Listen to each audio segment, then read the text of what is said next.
my name's Ani, and today I'll be reading The Princess and the Pea by Hans Christian Andersen.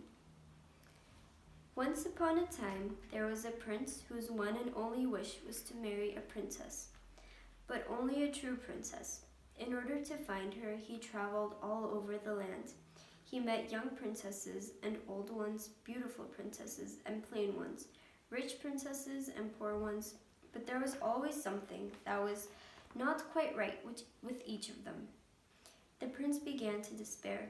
He called together his courtiers and announced, "I have failed to find my dream princess. We will go home to our palace without delay."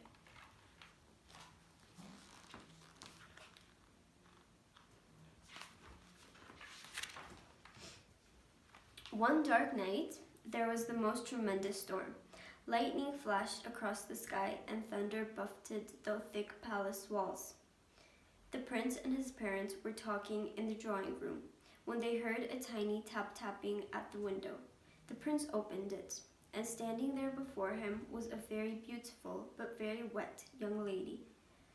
Her hair was dripping, her dress was soaked through, and she was shivering. "I am a princess," she told the prince, "and I am lost. May I come in and shelter from the storm?" The prince asked the girl into the palace. He turned to the queen and whispered, "Oh, mother, she is enchanting. But how can I be sure she is really a princess?" "Leave it to me," said his mother, and she hurried off to have a bedroom prepared for the pretty girl. First, the queen placed a little pea on the mattress.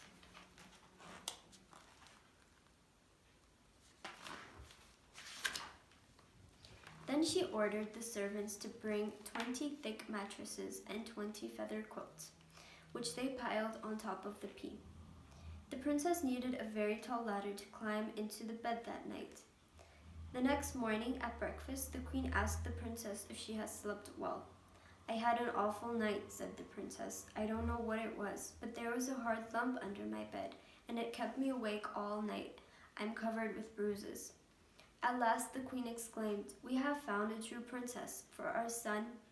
Only a real princess would have skin so tender that she could feel a pea through 20 mattresses and 20 feathered quilts. The prince was overjoyed, and he and the princess were soon married.